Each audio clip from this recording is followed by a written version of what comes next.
O Talks convida Andresa Matsumoto e Alexandre Vakla. Ainda bem que ele pediu para eu reduzir o nome dele, porque eu estava desde ontem tentando acertar o nome e não consegui. Depois ele fala para vocês a pronúncia correta.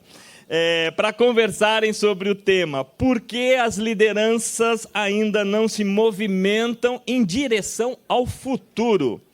A Ana Chauvet fará a mediação.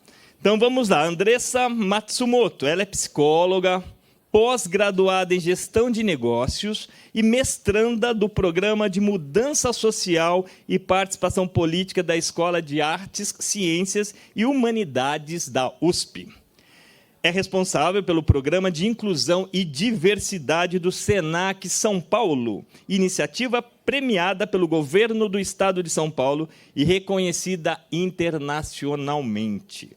Atua há mais de 15 anos na área de educação, coordenando equipes multidisciplinares, gerindo processos educacionais e desenvolvendo ações formativas para as equipes do SENAC São Paulo, além de liderar 2 programas de formação de novos líderes para funções técnicas e administrativas. Alexandre Vakla é um hacker sistêmico, especialista em solucionar problemas complexos através de soluções criativas e não óbvias. Com 25 anos de experiência como intraempreendedor em empresas multinacionais de bens de consumo, serviços e entretenimento, ocupou posições de liderança em marketing, vendas, mídia e inovação no Brasil e na América Latina. Atua como professor convidado em instituições como a Fundação Dom Cabral, FIAP e Miami Ed School, além de ser autor de 2 livros, Guide for Network Planning e Invente o Seu Lado I, a arte de inovar numa época de incertezas. Então, bora lá, Ana. Posso entrar? Vamos lá. Voltando para o nosso gente, palco. Muito obrigada mais uma vez. Já estou com figurinha marcada aqui, né? Mas muito obrigada mais uma vez. Bom, estávamos ali nos bastidores, né, conversando um pouco sobre essas discussões ali de bastidores, elas são maravilhosas porque a gente traz ideias muito inovadoras e reais que têm acontecido. A gente começou a nossa conversa, né, falando muito sobre como que a gente consegue fazer com que na prática tanta inovação e tanta necessidade de mudança, ela realmente aconteça. Começando, eu trouxe um exemplo, né, de como que a gente aplica isso hoje. Eu aplico isso hoje no meu dia a dia. Todas as pessoas, por exemplo, que a gente vai fazer um recrutamento de seleção e a gente acompanha uma liderança, e a gente vê que essa liderança ela não está conseguindo reter o candidato, a gente pensa na educação dessa pessoa. Assim como a pessoa, quando recebe um feedback negativo, que, na maioria das vezes, acabam reclamando que não recebem, a gente coloca um acompanhamento de carreira para essa pessoa que recebeu um não. Então, são práticas necessárias, que, nesse momento, quando aplicadas, a gente consegue melhorar o cenário dos profissionais do nosso país e algo muito simples e que não requer recursos, né, financeiros para que isso aconteça. E a nossa conversa começou baseada nesse cenário. Partindo disso, eu queria começar com a querida Andresa, né? A gente tem algumas perguntas interessantes, então o pessoal mandou assim, olha, atire a primeira pedra quem nunca entrou no LinkedIn e viu um post sobre as pessoas não se demitirem, elas não se demitem das empresas, mas elas se demitem das lideranças. A afirmação ela é vista por estudos como uma da própria plataforma que revela que 70% dos trabalhadores nos Estados Unidos pedem demissão para fugir dos seus chefes ruins. No estudo da Page Group, o índice é ainda maior, 80%. Andresa, conta para a gente qual que é a grande dificuldade atual das lideranças. Obrigada, Ana. Antes de iniciar, eu vou fazer a minha autodescrição para auxiliar aí com as questões de inclusão. Eu sou Andresa, sou uma mulher amarela, com traços de descendência asiática, tenho cabelos castanhos na altura dos ombros e visto um macacão preto com mangas de onça. E uso um batom vermelho. Bom, voltando à sua pergunta, Ana, eu acho que são muitas as dificuldades, mas eu vou me situar aí, talvez em 3. Eu acho que a primeira delas, e a gente precisa fazer uma meia-culpa, as instituições precisam fazer uma meia-culpa, que muitas vezes não está claro, né, qual é o papel dessas lideranças em determinados contextos, né? Muitas organizações não têm, né, estabelecido ali quais são as competências, quais são os valores e os conhecimentos que se esperam das lideranças em determinados contextos. E aí, eu acho um pouco injusto a gente botar tudo na conta da liderança, né? Porque a partir do momento que a liderança conhece e sabe aquilo que vai ser exigido dela, a gente tem condições de cobrar, né? E as instituições têm essa obrigação de cobrar e divulgar o que se espera, né? Então, não dá para colocar tudo na conta da liderança quando a gente fala de dificuldades de gestão, né? Acho que o segundo aspecto é que a nossa sociedade atual tem demandado das lideranças uma capacidade de lidar com situações complexas, né? E lidar com situações complexas exige desses gestores o que a gente chama no SENAC de autoliderança, né? Que é se debruçar sobre os aspectos de autoconhecimento, por exemplo. Hoje, o número de, né, pessoas com situações de saúde mental nas equipes é enorme. E, para que um gestor possa ter conta disso, ele também precisa cuidar da sua, da sua autopreservação, da sua saúde mental. Ele precisa estar antenado aos aspectos da própria saúde física e emocional dele, né? É o que a gente sempre diz, né? Não dá para exigir que um gestor dê conta de outras pessoas se ele não dá conta de si, né? Se ele não está preparado para lidar com as suas próprias questões enquanto indivíduo, para depois alçar essa liderança e, de fato, ter condição de conduzir pessoas nesse sentido. E, por fim, Ana, para eu também proporcionar aqui ao colega o lugar de fala, eu percebo que essas mesmas situações complexas, né, demandam desse gestor um entendimento maior da sociedade que está para além do ambiente corporativo, né? E o que eu quero dizer com isso? Muitos fenômenos, a empresa, as organizações, né, elas são um recorte da sociedade. E muitos fenômenos que estão acontecendo na sociedade acontecem dentro dos nossos espaços empresariais, né? Como, por exemplo, a dificuldade em lidar com as diferentes gerações. A gente até conversava sobre isso ali no camarim, né? Um gestor que não é capaz de colocar, né, de coordenar um diálogo entre as novas gerações e as gerações do passado, né, muito provavelmente vai reproduzir posturas etaristas, né? Que vão desqualificar ali a presença das diferentes gerações dentro do ambiente de trabalho e não vai propiciar um trabalho coletivo, um trabalho que poderia gerar ali uma inovação no sentido da gente colocar essas duas gerações para conversar.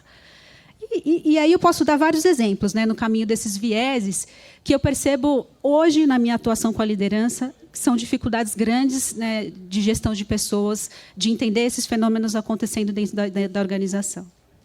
Vão ser cada vez mais frequentes, né, uma vez que agora já a geração alfa já está entrando, né, para o cenário de trabalho.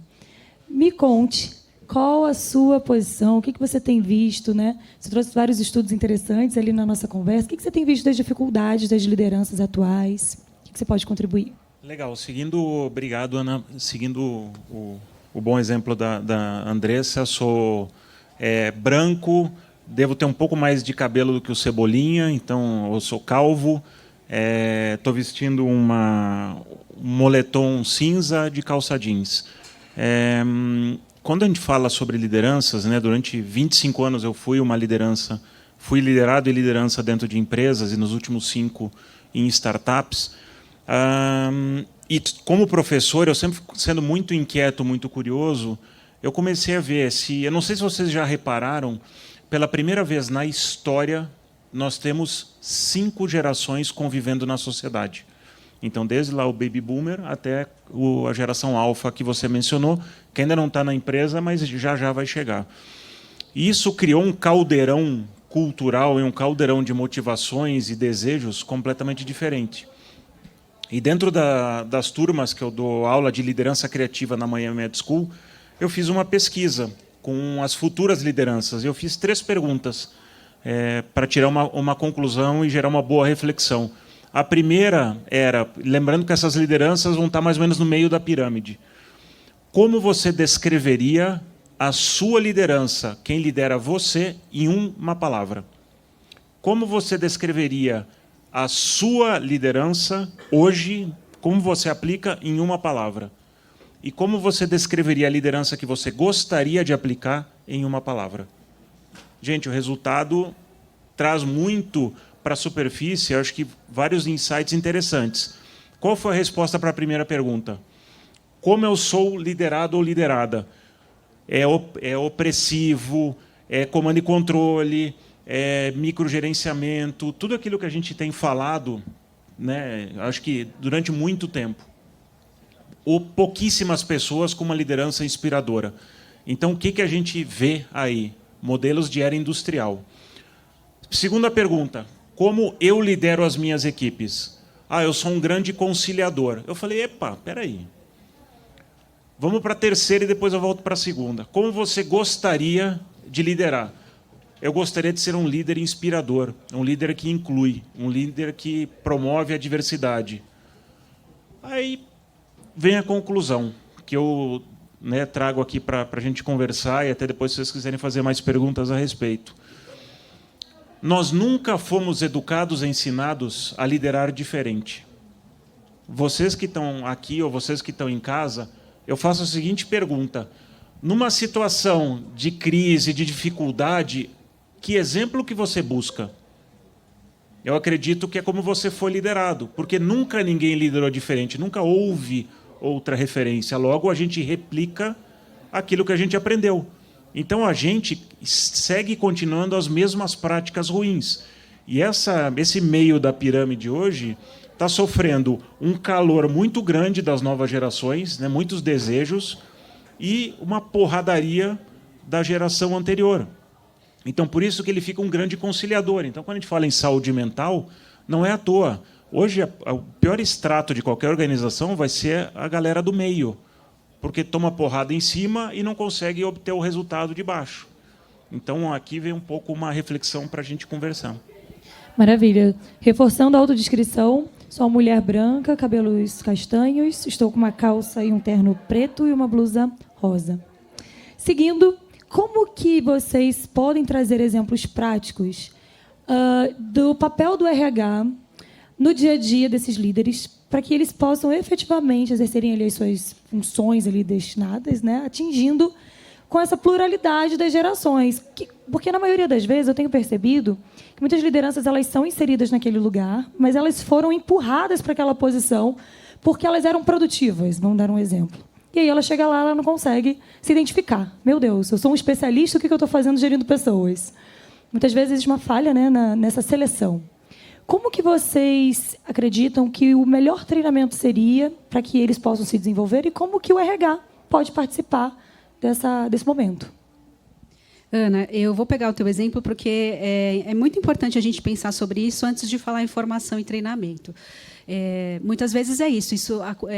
Esse olhar tem que acontecer antes, quando eu defino quem é essa liderança da minha empresa e quando eu seleciono essa liderança com base naquilo que eu defini. E o que a gente assiste muitas vezes é isso mesmo. São pessoas que, às vezes, não têm condições de assumir o desafio da liderança, sendo alçadas a esses desafios. Então, isso que você falou é muito importante. Porque nós e os colegas aqui de RH sabem que a gente é capaz de produzir muitas coisas e caminhar no sentido de desenvolvimento. Mas milagre, o RH acho que ainda não é capaz de fazer, não é mesmo? Não conheço ainda um RH que teve essa possibilidade de fazer milagres. Então, a gente precisa olhar com muita seriedade para essa questão da seleção. E, avançando nisso, eu penso que, assim, antes do treinamento também, a gente precisa empoderar e responsabilizar essas lideranças no sentido de que elas se apropriem dessa missão de se desenvolver. Porque, novamente, não dá para colocar só nas costas do RH a missão de trazer lideranças, né, exemplares. Né? Essa liderança também precisa ter uma perspectiva das competências que ela precisa desenvolver, onde é que ela está falhando, o que ela precisa aprender. Né? E aí não dá para a gente ter uma postura, né, unilateral, o que eu quero dizer. E, para isso, é fundamental que as organizações façam o processo de acompanhamento dessas lideranças, por meio de feedback. Né? Essa liderança precisa entender onde ela está errando, né? Para que, depois disso tudo, ela consiga fazer um plano de desenvolvimento. Né? Que meus colegas aí da área de recursos humanos sabem o quanto é desafiador, né? Poder caminhar nesse sentido. E aí, só depois é que a gente pensa em formação. Né? Porque cada gestor vai ter um desafio diferente. Né? E aí, puxando talvez a sardinha para os temas que eu trabalho, falando em diversidade, essa questão do letramento é base para que esses líderes possam, de fato, compreender esses fenômenos que estão acontecendo dentro das organizações. Desde saúde mental até pautas, né, ligadas às questões raciais, ligadas às questões, né, das mulheres, né? Esses gestores precisam compreender que a organização valoriza, por exemplo, esse tipo de conhecimento, eles terem essa iniciativa de buscar e a organização oferecer, né, essas trilhas, né, e essas possibilidades que não se definem em só cursos, tá, pessoal? Acho importante dizer que curso pode ser uma etapa do desenvolvimento, mas não se finda aí, né? Eu posso promover aprendizagem em pares, eu posso trazer gestores mais experientes numa temática para trocar ideia. Aliás, existem pesquisas que nos dizem, né, que os aprendizados mais eficientes são aqueles que a gente tem em comunidade. Então, acho que vale essa reflexão de que investir nas lideranças é um processo, né, e é um processo que precisa ser composto de todas essas etapas. E me conta, como que a gente faz, qual o seu olhar, para que a gente tenha com que essa liderança ela não fique somente com o olhar no presente, né, com as coisas que a gente está atendendo aqui agora, nesse momento, mas que a gente possa encaixar essas nossas dores para um desenvolvimento, para a gente ter um futuro melhor. Porque eu acho que estamos todos cansados do mais do mesmo, a gente está todo mundo exausto, né, de não saber lidar com temas que são básicos. Como que você posicionaria, né, uma ideia dos líderes não ficarem míopes para o presente, ficarem olhando para o presente, mas não ficarem míopes ali para o futuro, né? Boa. Primeiro não sei se eu vou agradar muito o que eu vou falar, mas para o RH, o meu convite para o RH é sair da mesa das crianças e entrar na mesa dos adultos. Ter condição de sentar num board de uma empresa, discutir sobre negócios.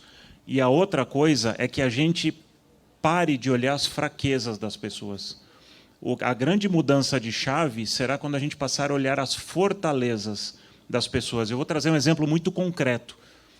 Em uma das startups onde eu trabalhei como CMO sob demanda, que é a Talent Academy, eu cito aqui, tem um trabalho incrível, convido vocês a pesquisarem a Talent, porque ela traz o princípio do Ikigai para dentro das empresas, que é o sentido da vida.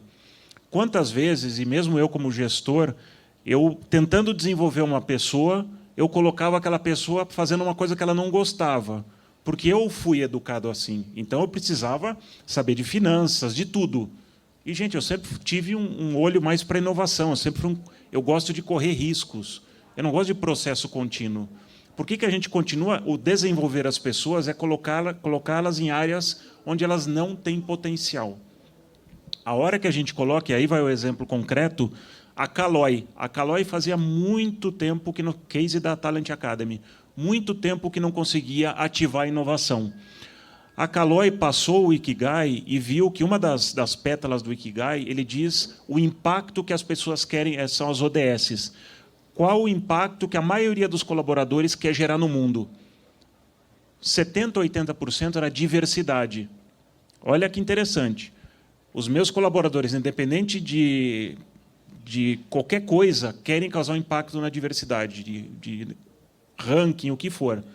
Eles soltaram um desafio de inovação que era: a gente quer criar a primeira bike do orgulho. Esse projeto acabou reformulando até o propósito da Caloi. Foi o sprint de inovação mais rápido na história da Caloi. Por quê? Porque eu estou conectando algo que eu preciso fazer com o impacto que todos vocês querem gerar no mundo. Então, a gente precisa evoluir o famoso 9box, ou tantas metodologias que tem, que a gente sempre acaba forçando as pessoas a fazer aquilo que elas não gostam. E qual é o problema se tem uma pessoa que é processual? Por que eu preciso colocá-la numa área de negócios? E se tem uma pessoa de negócio, por que eu preciso que ela treine processos? Eu vou focar na fortaleza. Para mim, aí está uma chave para a gente destravar. Se eu perguntar para vocês aqui, quem aqui trabalha 100% nas suas fortalezas?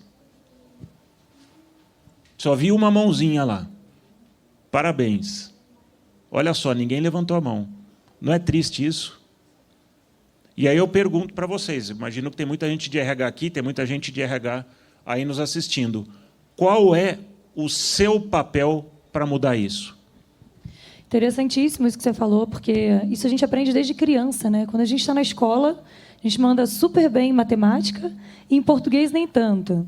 E aí os nossos pais ficam lá, né? Você precisa estudar português, português, português, e não é incentivado o desenvolvimento da matemática. Aí você cresce, vai para o mercado de trabalho, e aí você tem que continuar exercendo melhorias nos seus pontos fracos, que não acho que deve ser descartado, tem que olhar, mas os pontos fortes não são posicionados. E aí, acredito que isso gera uma baixa autoestima dos profissionais, que são olhados apenas ali pelo problema, não pela solução que ele pode trazer. E, baseado nisso, se a gente tem uma autoestima enfraquecida, a gente acaba não conseguindo se posicionar em temas tão importantes como diversidade e inclusão, porque a gente não tem, às vezes, até a coragem do que acredita de se posicionar e de falar, ou de viver isso em temas onde não são aceitos, né? Quantas pessoas trabalham dentro de empresas que não têm oportunidade de levantar temas e bandeiras. Então, eu queria perguntar, Andressa, que você trouxesse qual o impacto nas empresas, né? No geral, não somente no RH, mas da gente não conseguir falar sobre isso, da gente não conseguir se posicionar. Pensando no futuro, qual vai ser o impacto que as empresas vão encontrar quando a gente não tem um espaço para falar sobre esses temas? O impacto é enorme, né, Ana? Porque a gente fala desde segurança psicológica, né? Quando a gente tem um ambiente que nos permite ser quem a gente é, uma coisa simples assim. Quando eu tenho um ambiente que me permite ser uma boa profissional com as minhas tatuagens, quando eu tenho um ambiente que me permite, num churrasco de confraternização, falar que eu tenho uma companheira e não um companheiro, isso fala sobre um lugar de acolhimento e segurança que é fundamental para que as pessoas se sintam bem naquele ambiente, né? E aí a gente pode falar de várias outras coisas, né? A gente pode falar de representatividade, né? Quando eu entro no ambiente e faço o teste do pescoço, não sei se vocês já fizeram o teste do pescoço, que é olhar para as suas laterais e observar, por exemplo, quantas pessoas negras tem nesse espaço, e eu puder refletir por que as pessoas negras não estão nesse espaço, a gente está falando desse tipo de coisa, né? Enfim, quando eu falo, por exemplo, da questão da inovação, que a gente falava lá atrás, né? Como é que eu posso dizer que uma empresa investe em inovação, é inovadora, se eu não estou considerando todas as perspectivas e pontos de vista, né? Porque, além das perspectivas que normalmente estão nos ambientes ali, que é composto muitas vezes por pessoas brancas, estou dando um exemplo, existem outras perspectivas, certo? Existem as perspectivas das pessoas negras, existem as perspectivas das pessoas, né, da periferia, enfim. Como é que eu falo de inovação, de criar novas possibilidades, né, criatividade, de outras perspectivas, se eu não estou considerando esses pontos de vista, né? Então, Ana, eu acho que é sobre isso que a gente está falando, né? E até ampliando, focando talvez o meu discurso aqui, talvez numa perspectiva empresarial, né? Se a gente for pensar, existem necessidades que o mercado não está atendendo. Vou pegar, por exemplo, o exemplo que a gente falou lá atrás das pessoas com deficiência, né? As pessoas com deficiência, elas consomem produtos e serviços. E, muito provavelmente, muitas empresas estão perdendo oportunidade de negócios por não pensar, né, em soluções de acessibilidade, né, em outros tipos de produtos que atendam essas necessidades. E aí eu dou um passo a mais. Se a empresa não tem pessoas com deficiência nos cargos de decisão, contribuindo com essa perspectiva, muito provavelmente ela vai perder essa fatia de mercado por não estar investindo em diversidade. Então, a gente não está falando só de uma perspectiva social, que é extremamente importante, na minha opinião, mas também estamos falando de uma perspectiva de negócio, certo? Perfeito. E como que você visualiza o líder que tem medo de se posicionar, né, como nossa querida falou, e seguir adiante para um aprendizado contínuo mesmo em relação a temas que são fundamentais para a nossa transformação empresarial, corporativa e social. Como que você visualiza para que a gente chegue nesse futuro com menos medo e a gente consiga adotar ali uma postura mais assertiva para o que o mundo vai exigir, né, dos nossos líderes? Vou trazer dois exemplos. Um do Sérgio Rial, do Santander, mas primeiro de uma empresa B2B, onde o líder, o CEO, chegou na reunião N-1 dele, dos diretos dele, chegou na sala e fez a seguinte pergunta: turma, quem errou aqui no mês passado? Se um CEO chega numa sala e fala essa pergunta, imagina o que aconteceu. Teve 3 que se esconderam embaixo da mesa, outro apontou para o coleguinha, um foi no banheiro. Aí ele falou: gente, calma, está tudo bem, isso é caso real, tá? Não estou inventando, não. Ele parou e falou: gente, o que eu estou fazendo aqui, eu vou declarar uma falha minha. E aí ele contou uma falha dele. E logo depois da falha dele, ele falou: olha, me preocupa muito quando eu chego num ambiente de confiança só com a direção da empresa e ninguém declara uma falha. E se a gente não falha, é porque a gente não aprendeu nada. A gente não tentou fazer nada diferente. Isso é muito ruim. E não é à toa que a gente está todos os meses perdendo participação de mercado. Então, eu estou aqui como líder da empresa, criando um espaço de conforto e confiança para que, a partir de agora, em todas as reuniões, isso aconteça. Levei essa mesma dinâmica numa das maiores empresas nacionais de papel e celulose, também para o C-Level, e fiz o CEO declarar isso. No final do workshop, as pessoas, quase com emoção, falavam: gente, eu estou me sentindo em outra empresa. Então, líder, sim, independente se você é CEO, CMO, CFO, CHRO, gerente, supervisor, coordenador, você aí que está nos assistindo, tem um papel para destravar isso. E o outro caso do Sérgio Rial, que eu acho sensacional, de promoção, de inovação, ele chamou, quando ele chegou no Santander, ele identificou, geralmente vocês acham que vão quem trabalha em empresa grande vai entender o que eu vou falar. A gente tem aquele grupinho dos high potentials, ou daquela galera que são os talentos, ou os trainees, que toda empresa gosta, mas a galera acaba virando um bando de anticorpo tentando provar que aquela pessoa não é tão boa assim. O que o Sérgio fez? Ele viu que essas pessoas estavam sofrendo com muitos anticorpos em volta.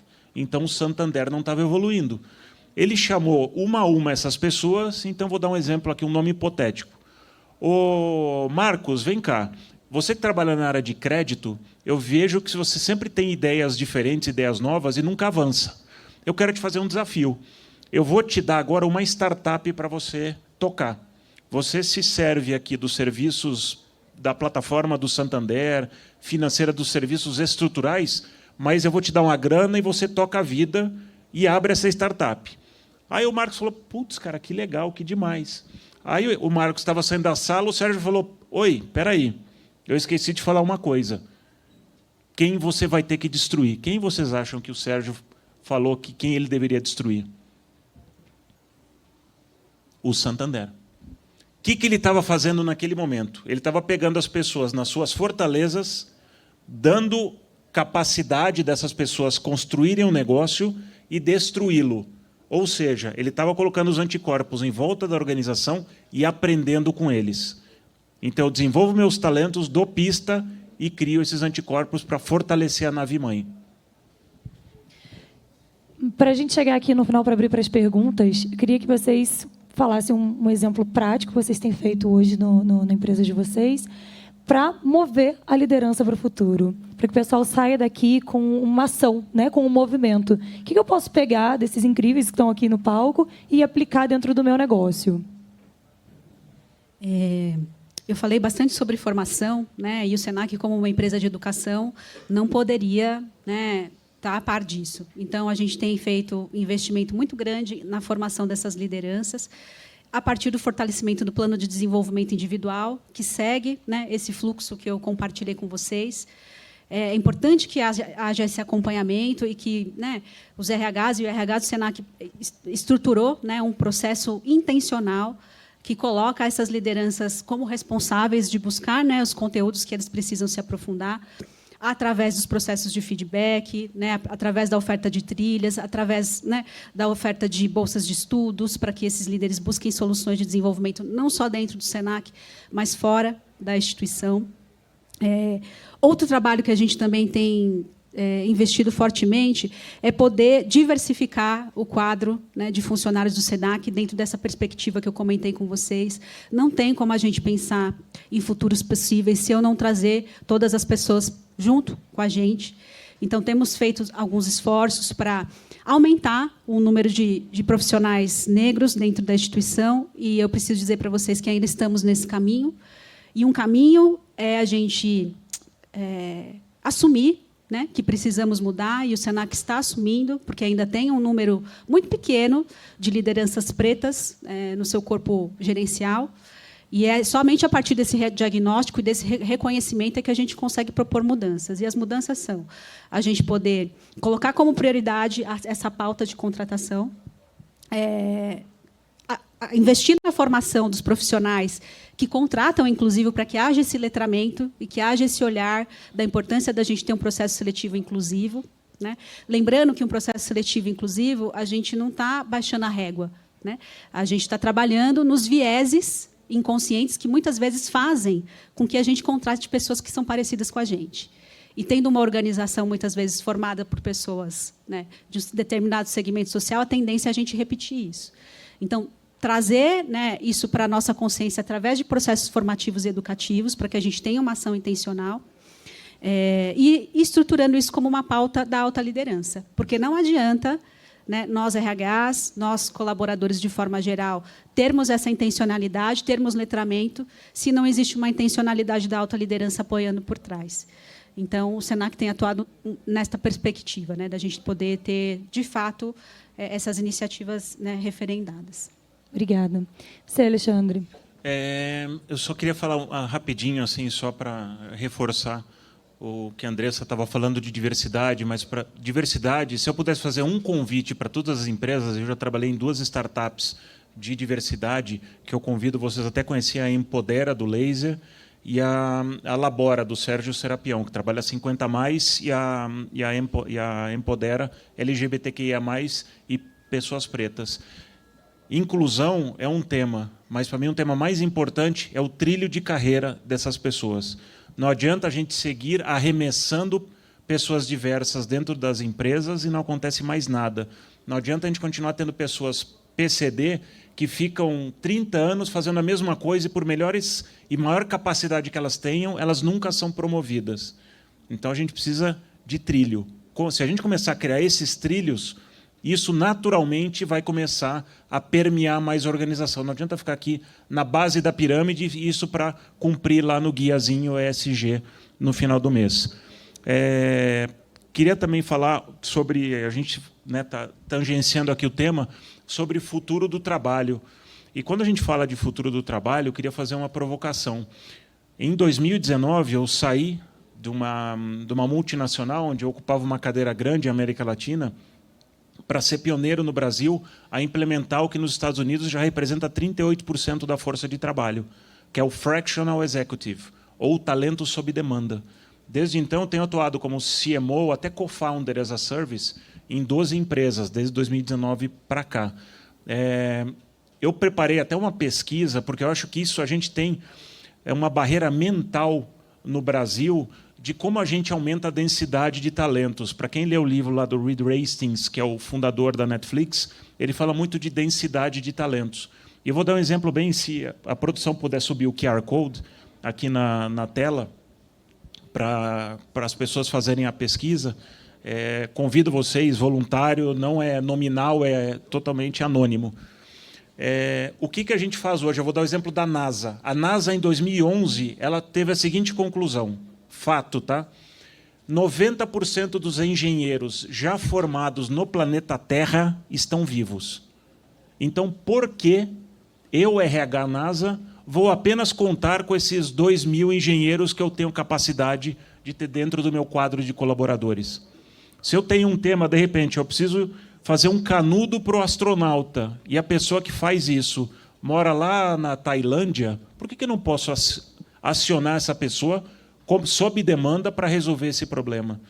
Então, a gente precisa mudar um pouco, e a NASA hoje, dentro do quadro de colaboradores, ela tem trabalhadores temporários, freelancers, né, ou sob demanda, e o quadro fixo. Isso é densidade, isso traz diversidade, porque a gente acaba acessando os melhores talentos para resolver o nosso problema de negócios. Para mim, aí tem um papel do RH como guia e pastor desse caminho daqui para frente. Bom, temos espaço para uma pergunta, é isso? Vamos lá. A gente tem 2 minutos, então vamos responder a pergunta da Janaína Polichetti. Vocês acham que as organizações engessadas é o que mais dificulta esse movimento da liderança para a direção para o futuro?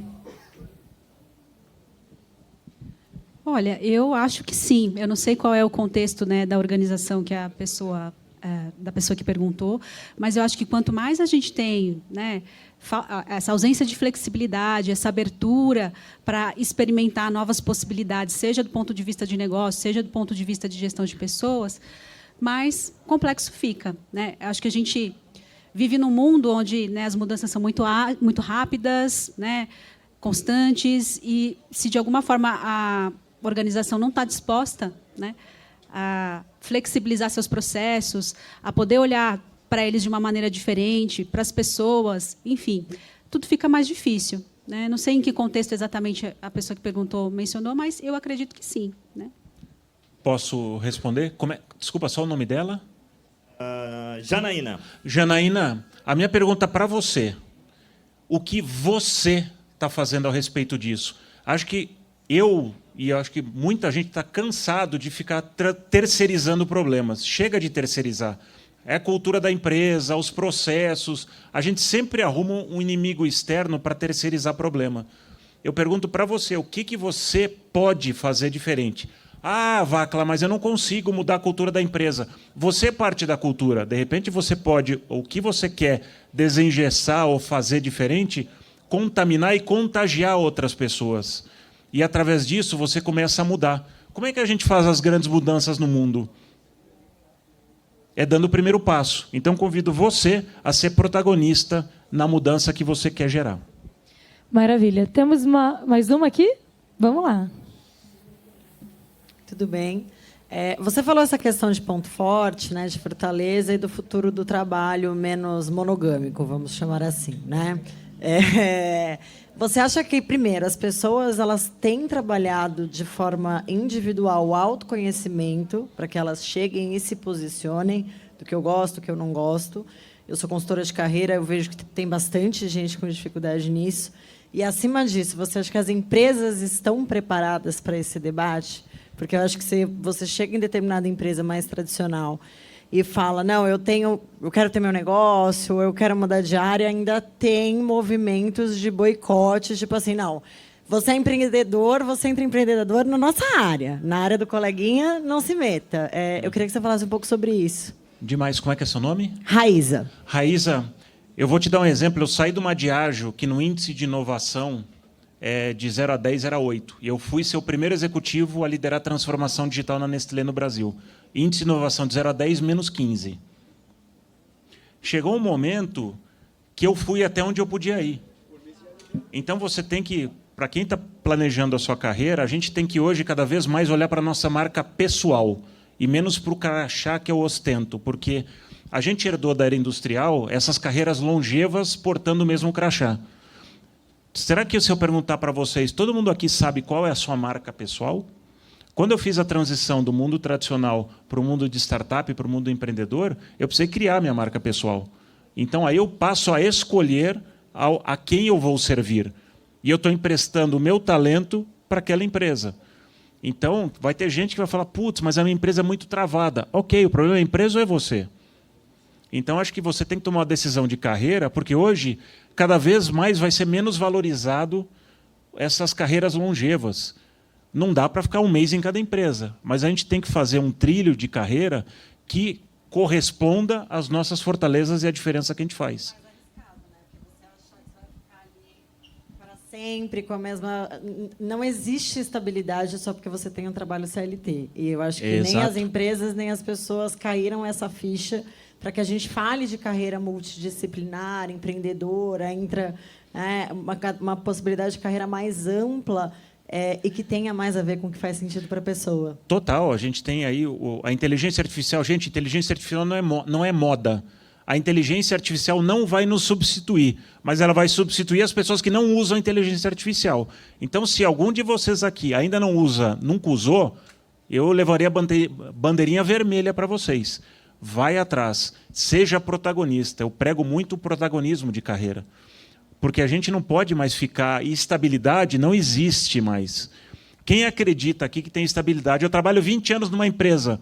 Meu amigo, minha amiga, amanhã pode ter alguma coisa, a vendas caiu, vem um corte e você dança. Você vai pegar um pacotinho lá, legal. Talvez daqui a um tempo nem isso. Seja protagonista. Obrigado pela sua pergunta. Pessoal do online que mandaram dúvidas, né? Andressa e Alexandre vão estar aqui depois recebendo as perguntas e as dúvidas de vocês. Infelizmente, a gente não consegue responder a todos, mas o espaço ele é de contribuição, com toda certeza. Nossa operação maravilhosa consegue consolidar essas dúvidas e esses especialistas incríveis também conseguem responder para vocês. Mais uma vez, quero deixar aqui meu muito obrigado, né? Agora não tem mais palco para poder mediar, né?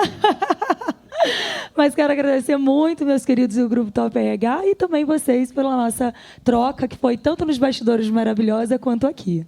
Muito obrigada a todos. Obrigado. Obrigada.